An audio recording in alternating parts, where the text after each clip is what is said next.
नमस्कार दोस्तों, आज की कहानी है परमात्मा की लाठी। आशा करता हूँ कि आपको ये कहानी पसंद आएगी। समय निकालकर अवश्य अध्ययन करें। एक साधु वर्षा के जल में प्रेम और मस्ती से भरा चला जा रहा था कि उसने एक मिठाई की दुकान को देखा, जहाँ एक कढ़ाई में गर्म दूध उबाला जा रहा था तो दूसरी कढ़ाई में गर्मा गर्म जलेबियाँ बन रही थीं। साधु कुछ क्षणों के लिए वहाँ रुक गया। शायद भूख का एहसास हो रहा था। साधु हलवाई की भट्टी को बड़े गौर से देखने लगा। साधु कुछ खाना चाहता था, लेकिन साधु की जेब ही नहीं थी तो पैसे भला कहाँ से होते। साधु कुछ पल भट्टी से हाथ सेकने के बाद चला ही जाना चाहता था कि नेक दिल हलवाई से रहा नहीं गया और एक प्याला गर्म दूध और कुछ जलेबियाँ साधु को दे दी। मलंग ने गर्म जलेबियाँ गर्म दूध के साथ खाएं और फिर हाथों को ऊपर की ओर उठाकर हलवाई के लिए प्रार्थना की, फिर आगे चल दिया। साधु बाबा का पेट भर चुका था। दुनिया के दुखों से बेपरवाह वो फिर एक नए जोश से बारिश के गंदले पानी के छींटे उड़ाता चला जा रहा था। वह इस बात से बेखबर था कि एक युवा नवविवाहिता जोड़ा भी वर्षा के जल से बचाता उसके पीछे चला आ रहा है। एक बार इस मस्त साधु ने बारिश के गंदले पानी में जोर से लात मारी। बारिश का कीचड़ भरा पानी उड़ता हुआ सीधा पीछे आने वाली युवती के कपड़ों में लग गया। उसके युवा पति से यह बर्दाश्त नहीं हुआ, इसलिए वह आस्तीन चढ़ाकर आगे बढ़ा और साधु के कपड़ों को पकड़कर खींचकर कहने लगा कि अंधा है तू, तुमको नजर नहीं आता? तेरी हरकत की वजह से मेरी पत्नी के कपड़े गीले हो गए हैं और कीचड़ से भर गए हैं। साधु हक्का बक्का सा खड़ा था। महिला ने आगे बढ़कर युवा के हाथों से साधु को छुड़ाना भी चाहा, लेकिन युवा की आंखों से निकलती नफरत की चिंगारी देख वह भी फिर पीछे खिसकने को मजबूर हो गई। राह चलते राहगीर भी उदासीनता से यह सब देख रहे थे, लेकिन युवा के गुस्से को देखकर किसी में हिम्मत नहीं हुई कि कोई उसे रोके। आखिर इस युवक ने एक जोरदार थप्पड़ साधु के चेहरे पर जड़ दिया। बूढ़ा साधु थप्पड़ की मार से लड़खड़ाता हुआ कीचड़ में जा गिरा। युवक ने जब साधु को नीचे गिरता देखा तो मुस्कुराते हुए वहां से चल दिया। बूढ़े साधु ने आकाश की ओर देखा और उसके होठों से निकला, वाह मेरे भगवान, कभी गर्म दूध जलेबियाँ और कभी गर्म थप्पड़, लेकिन जो भी तू चाहे मुझे वही पसंद है।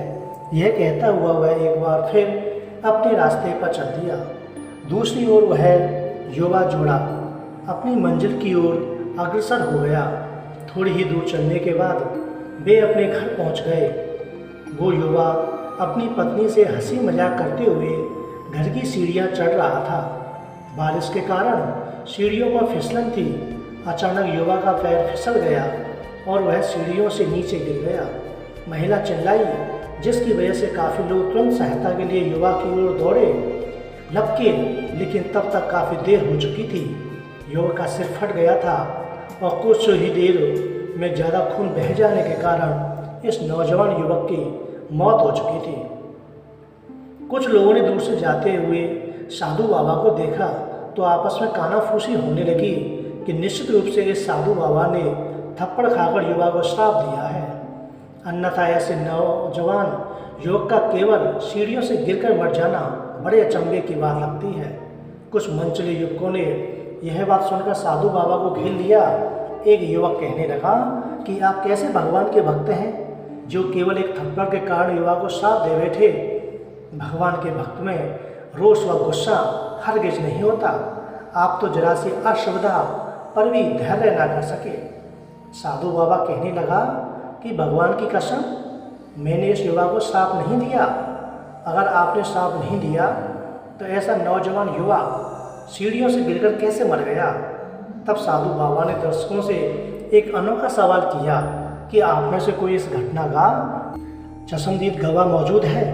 एक युवक ने आगे बढ़कर कहा कि हाँ, मैं इस घटना का चश्मदीद गवाह हूँ। साधु ने अगला सवाल किया कि मेरे कदमों से जो कीचड़ उछला था, क्या उसने युवा के कपड़ों को दागी किया था? युवा बोला नहीं। लेकिन महिला के कपड़े जरूर खराब हुए थे। मलंग ने युवक की बाहों को थामते हुए पूछा, फिर युवक ने मुझे क्यों मारा? युवा कहने लगा, क्योंकि वह युवा इस महिला का प्रेमी था। वह यह बर्दाश्त नहीं कर सका कि कोई उसकी प्रेमी के कपड़ों को गंदा करे, इसलिए उस युवक ने आपको मारा।